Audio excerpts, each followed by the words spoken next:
husband, 34-year-old male, and I, 32-year-old female, have been married for 6 years. 2 months ago, I stopped him from going on a bachelor's trip with his long-term school friends. I was okay and was kinda looking forward to him having fun until I learned he hid the fact that they would be doing a lot of adult-themed activities, think strippers and happy ending massages, as a part of their itinerary. It caused a huge fight, as we have always maintained that this is a deal-breaker for me, and the fact that he hid it from me made it worse. He argued that he only did it because of my tendency to overreact. And of course, he wouldn't engage in those activities. But that didn't mean he couldn't go. I would have been fine with him going if he told me about their itinerary and trusted the fact that he would keep away. What he did broke my trust, and the only way I could see him earning it back is if he voluntarily told his friends that he couldn't come, which he did. At the time, he looked really apologetic and we made up. He took me shopping and all was good. I bought some fashionable outfits and was looking to wear them ahead of summer. Where we live, it was still a little cold, and I didn't get to immediately dress up in the clothes I just bought. Also, most of my summer clothes had shrunk in the washer, so I practically only had my oversized casuals, and these clothes I had just bought. A few weeks later, it starts to get warmer, and as I slip into my new dress, it feels tight. I'm confused. I just tried them on in the store, and I am a size 14, as the label on the dress said, so no, I didn't get the wrong size from the store. Then another dress was tight. Same with pants and other tops. I start feeling absolutely crazy. Had I just put on so much weight in a matter of a few weeks that my new dresses didn't even fit? I've always been a bit sensitive about how my body looks, and I remember telling my husband how excited I was about these new clothes that look so flattering on me. I felt so good in all of them, and now they looked so hideous on me. I start crying on the floor. I was too embarrassed to tell my husband this. I thought he must have noticed if I'd put on weight. I was a wreck. I was feeling crazy for a few weeks now. Even the clothes that I had before felt tighter. I don't know if it was placebo or really, but it didn't help. A few days ago during dinner, my husband said he wanted to confess something. He was snickering while saying this, and what he said absolutely crushed me. He said that while I was gone to see my sister, who had just had a baby, for a week, he had secretly taken all my outfits that he knows I routinely wear and gave them to the local tailor to make them a size or two smaller. He said he paid him generously to stitch things faster, and he said sorry, but it felt like a funny payback for what I had done, stopped him from going on a trip. I said that wasn't funny. He made me feel crazy. I was crying and screaming at this point. He severed my sense of self and made me feel ugly. Eventually, I tried to be okay, but I am not. I'm still reeling from what he did as a petty revenge. It's been some time since he confessed and offered to get them stitched back to the original size. I'm struggling with what he just did. I want to forgive him. I never knew how resentful he was of me about that trip. Maybe it's my fault. I should have been more trusting. I knew he would never cheat. In my heart, I knew he would keep away. And from his point of view, his petty revenge on me probably feels deserved. I would be mad too if he stopped me from doing something I was looking forward to doing. But still, if you were me, how would you feel? Has anyone had their spouse do petty revenge on them? Now for a few comments before the update. Comment 1, of course he wouldn't cheat. Everyone knows that having intimacy intercourse with a stripper, or receiving a happy ending massage, or picking up women in Vegas isn't cheating. Your husband is an awful man. He may claim to love you, but he loves himself and having his own way much, much more. He'll ruin you if you stay with him.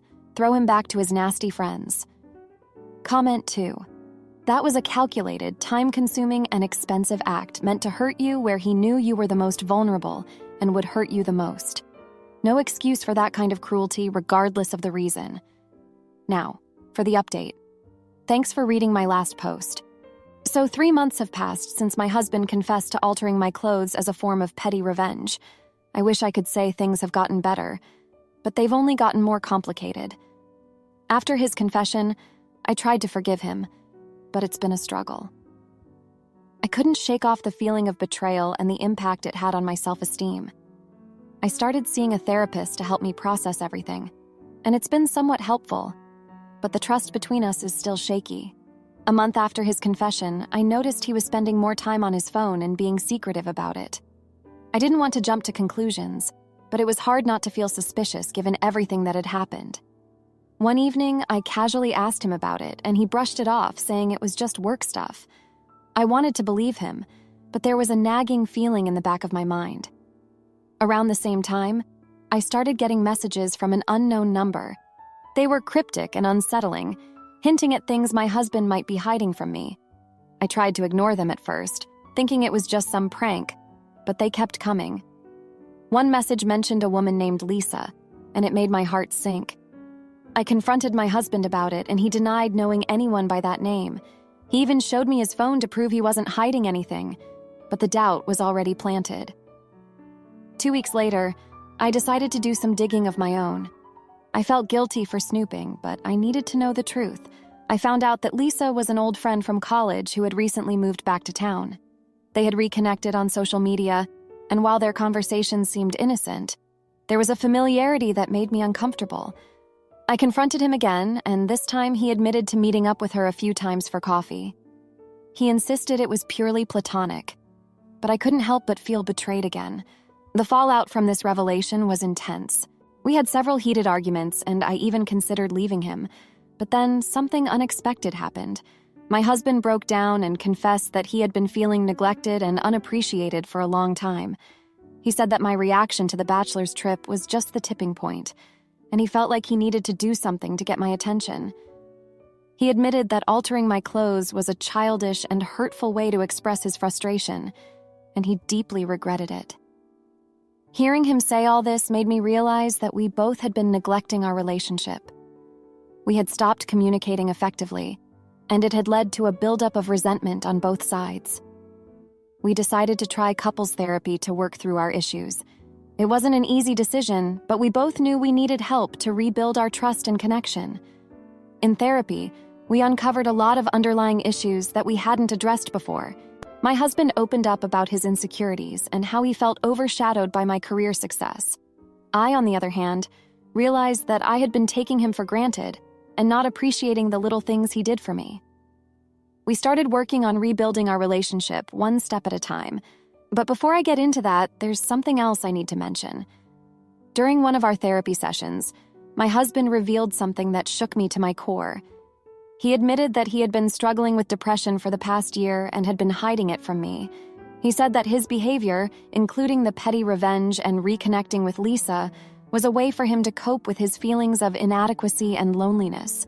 This revelation made me see him in a different light. I realized that he wasn't just being spiteful, he was crying out for help. We decided to focus on his mental health as a priority. He started seeing a therapist individually, and we made a pact to be more open and supportive of each other. It wasn't easy, but we were both committed to making it work. We also set some ground rules for our relationship, including being honest about our feelings and not resorting to petty actions to express our frustrations. As we worked through our issues, I started to see changes in my husband. He became more attentive and considerate, and I made an effort to show my appreciation for him. We started spending more quality time together, doing things we both enjoyed. It felt like we were rediscovering each other and rebuilding the foundation of our relationship. But it wasn't all smooth sailing. There were still moments of doubt and insecurity, especially when it came to Lisa. My husband assured me that he had cut off contact with her, but I couldn't help but feel a pang of jealousy whenever I thought about her. It was something I had to work on, and my therapist helped me understand that it was a normal reaction given everything that had happened. One day, while cleaning out the attic, I stumbled upon an old photo album from our early days of dating. As I flipped through the pages, I was reminded of the love and connection we once had. It made me realize that despite all the challenges, I still loved my husband and wanted to make our marriage work. I showed him the album, and we spent the evening reminiscing about the good times. It was a bittersweet moment, but it gave us hope for the future. So, that's where we are now. We're still a work in progress, but we're committed to making our marriage stronger. It's been a tough journey, but I believe we're on the right path. Thanks for reading. Am I the idiot for laughing at my dad's mistress? When my depressed aunt called her out, long story short, 2 years ago, my father left my mother to go with his mistress, whom I will call Anna. My mother never had any idea about the infidelity. Anna knew that my father was married.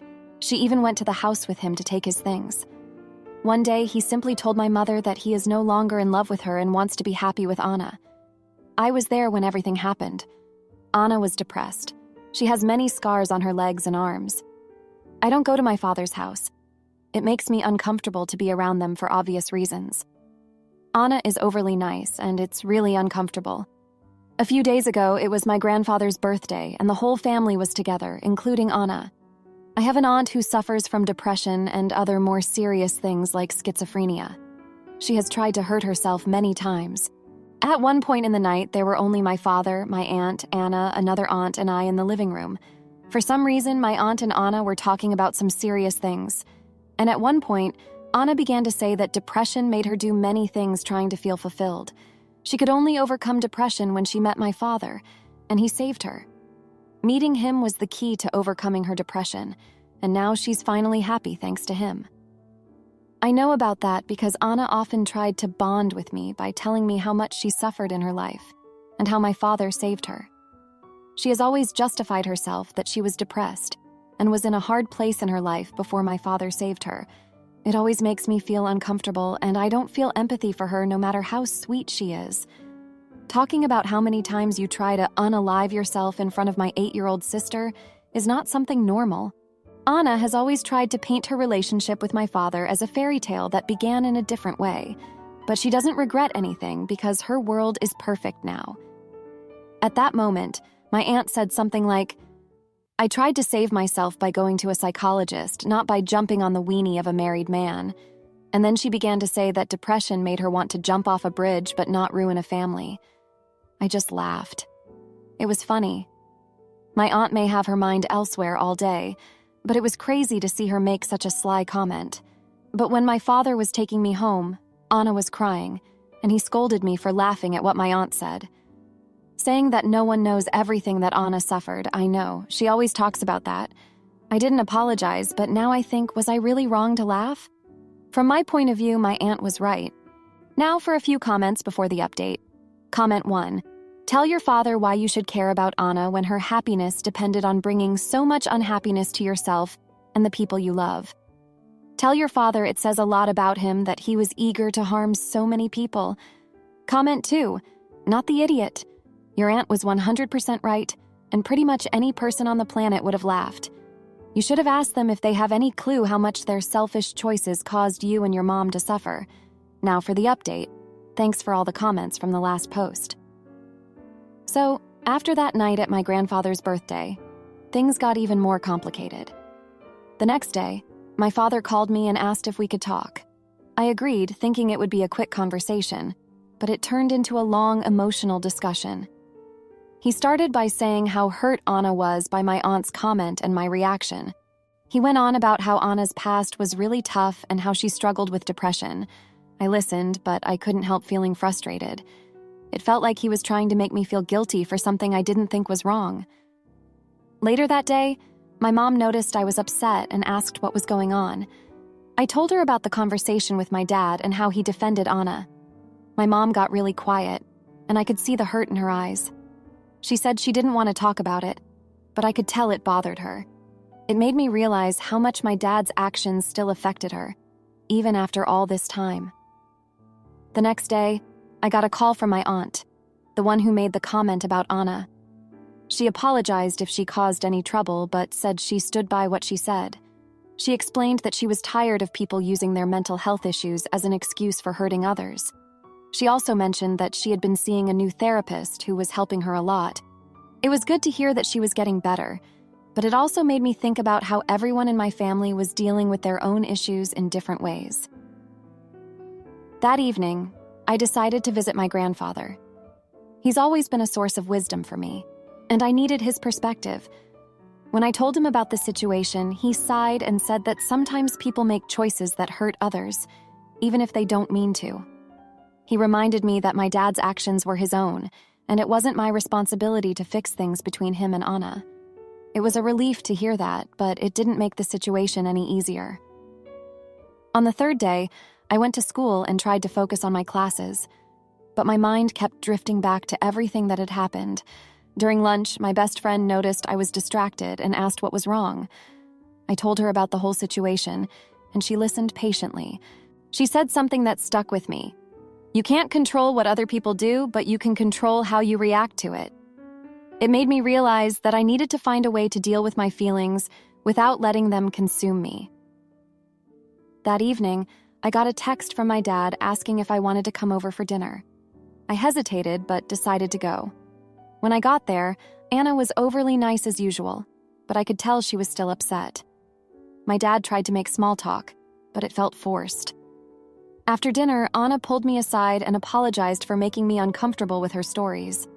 She said she just wanted me to understand her better. I nodded, but I didn't say much. It was hard to feel sympathy for her when I still felt so angry about what she and my dad had done. As I was leaving, my dad asked if we could talk again. He said he understood why I was upset, but hoped we could find a way to move forward. I told him I needed time to process everything and that I wasn't ready to forgive and forget. He looked disappointed, but said he understood. Over the next few days, I tried to focus on my own life. I spent more time with my mom and my friends, and I started journaling to sort out my feelings. It helped to get everything down on paper, even if it didn't solve anything. I also started seeing a counselor at school, which was a big step for me. Talking to someone who wasn't involved in the situation gave me a new perspective. One evening, my mom and I were watching TV, when she suddenly turned to me and said, "You know, it's okay to feel angry. What your dad did was wrong, and it's going to take time to heal." It was the first time she had really acknowledged her own pain, and it made me realize that we were both going through this together. We talked for a long time that night, and it felt like a weight had been lifted off my shoulders. A few days later, I got a call from my other aunt, the one who was also in the living room that night. She said she had been thinking a lot about what happened and wanted to make sure I was okay. We talked for a while, and she shared some stories about her own struggles with mental health. It made me realize that everyone in my family had their own battles, and it wasn't fair to judge them without understanding their experiences. As the days went by, I started to feel a bit more at peace. I knew things would never be the same, but I was learning to accept that. My relationship with my dad was still strained, but I was hopeful that we could find a way to move forward. I also realized that I needed to focus on my own well-being and not let the past define me. Thanks for reading. Am I the idiot for refusing to let my wife's doctor friend dictate our parenting choices? My 34-year-old wife is currently 30 weeks pregnant with our first child, a boy. We've been together for 8 years and married for 4, and we're both super excited about it. The other day, she casually mentioned him getting circumcised when talking about the newborn supplies we need to get. Stuff for aftercare, not her doing it herself, obviously. I asked, "Since when did we decide on that?" Because we sure hadn't discussed it before, or so I thought. But she said that yes, we had. Over 6 years ago, when we had been dating for a while, and the topic of having kids had first come up, and I had said that I would be on board with it. Now, I should note that I have a bit of self-diagnosed attention deficit disorder and a terrible memory for conversations, so I don't remember this at all. But I also 100% believe her that it happened. Nevertheless, I feel like I should be allowed to change my mind on this subject and look into it more. We're having a hard time communicating about it right now, in that I feel like she's not listening to me at all, but I'm also worried that this is going to cause more stress than it's worth. My concerns are about the procedure going wrong and the potential long-term effects on his health. Plus, I think he should be allowed to decide what he wants to do with his own body in the future. She's saying that she thought we were on the same page about this and that it's not fair to her because we could have had a longer discussion about it if I'd brought it up earlier. But now it's just stressing her out because she's worried about what else we're not aligned on. So she basically doesn't want to discuss it anymore. Her reasons for wanting to do it are mostly health-related. Her best friend from high school is a doctor and is in favor of it. Plus, she, my wife, knew someone who had to get it done in college due to some sort of sex-related injury, and apparently he had a terrible time of it. So am I the jerk here? Note that get a divorce is absolutely not an option, so please don't suggest that. To add, thanks for all the replies here. There are so many. I'm really sorry if you put a lot of effort into a comment and I didn't reply. It doesn't mean I didn't read it. Honestly, all the talk of mutilation and comparisons with female genital mutilation really don't sit right with me. Thank you to all the people who had some empathy for the fact that she's got a lot of hormonal changes in the 30th week of pregnancy. Thank you to all the people who sent actual medical studies instead of YouTube videos and random bloggers. After learning more about the medical reasons for doing it, I've decided I'm okay with this happening, especially since I sort of already agreed to it. Now, for a few comments before the update. Comment 1, how I finally got my boomer parents to back off, was saying, okay, he could also get an infection in his arm later in life and need an amputation. Should we go ahead and remove both of them now, just in case? Also, when X-Mail pushed hard, I asked her, why are you so interested in my son's weenie? That worked. He is 11, and I have thought about it approximately 0 times since he was born unless confronted with a post like this. Comment 2, I don't get why circumcision is such a big thing in the US. You are removing a piece of a perfectly healthy and well-made weenie. It's just weird. P.S. Regarding the change of mind, if it is really 6 years ago, then not the idiot. Now for the update. Thanks for all the comments from the last post. So here's what's been happening over the past 2 weeks. After deciding to go ahead with the circumcision, I thought things would settle down. But it turns out that was just the beginning. We had a follow-up appointment with our OB/GYN, and during the visit, the doctor brought up the topic of birth plans. My wife mentioned that she wanted to have a natural birth, which was something we had briefly discussed but never really finalized. I had assumed we were going to go with whatever the doctor recommended at the time, but she was adamant about sticking to a natural birth plan. This led to another heated discussion at home. I was worried about the potential complications and the pain she might go through, but she felt strongly about experiencing childbirth in the most natural way possible. She said it was important for her to feel in control of her body and the birth process. I could see how much it meant to her, but I was also scared for her safety and the baby's. We ended up agreeing to discuss it further with the doctor to understand all the risks and options better. In the midst of all this, my mom decided to visit us for a few days. She's been really excited about becoming a grandmother and wanted to help us prepare for the baby. However, her visit added another layer of stress. My mom has very traditional views on parenting and childbirth, and she wasn't shy about sharing her opinions. She kept suggesting things like having the baby baptized immediately and using cloth diapers, which my wife and I hadn't even considered.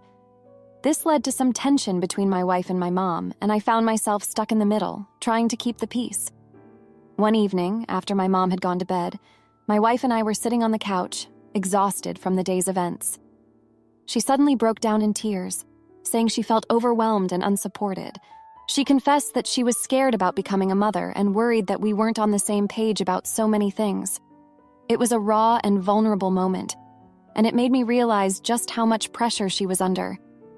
I held her and promised that we would figure everything out together. The next day, I decided to take a day off work to spend time with my wife and really talk things through. We went for a walk in the park and had a long conversation about our fears and expectations. She admitted that she felt like I wasn't taking her concerns seriously and that she needed me to be more involved in the decision-making process. I realized that I had been so focused on my own worries that I hadn't been fully present for her. We agreed to make a list of all the things we needed to discuss and tackle them one by one. One of the things that came up during our conversation was the topic of parenting styles. My wife mentioned that she wanted to follow a more attachment-based approach, which involves things like co-sleeping and baby wearing. I had never really thought about it before, but the more we talked about it, the more it made sense to me. We decided to do some research together and attend a parenting class to learn more about different approaches and find what works best for us. As we started working through our list, we found that we were able to communicate more openly and honestly. We also made a point to set aside time each week to check in with each other and discuss any concerns or decisions that needed to be made. This helped us feel more connected and on the same page. In the midst of all this, we had a small scare when my wife experienced some unusual cramping. We rushed to the hospital, and thankfully, everything was fine. The doctor said it was likely due to stress and advised her to take it easy. This was a wake-up call for both of us, and we realized that we needed to prioritize her health and well-being above all else. During one of our weekly check-ins, my wife opened up about her relationship with her best friend from high school, the doctor who had initially influenced her decision about the circumcision. She revealed that she had always looked up to her friend and felt a lot of pressure to follow her advice. This made me understand why she had been so adamant about the circumcision and other health-related decisions. It also made me realize that I needed to be more supportive and understanding of her perspective. We also talked about our own childhoods and how they influenced our views on parenting. My wife shared a story about how her parents had always been very strict and controlling, and how she wanted to create a different environment for our child. This helped me understand her desire for a more natural and attachment-based approach to parenting. I shared my own experiences of feeling neglected at times because my parents were always busy with work, and how I wanted to be more present and involved in our child's life. As we continued to work through our list and have these deep conversations, we started to feel more united and confident in our decisions. We also made a point to involve my mom in some of the discussions, which helped her understand our perspective and be more supportive. In the end, these past 2 weeks have been challenging but also incredibly rewarding. We've learned a lot about each other and ourselves, and we've grown stronger as a couple. We're still figuring things out, but we feel more prepared and connected than ever before. Thanks for reading. If you like this video, you'll probably like these too. Also, while you're here, please consider subscribing. It's your support that keeps this channel alive and allows me to make better and longer videos. Have a great day.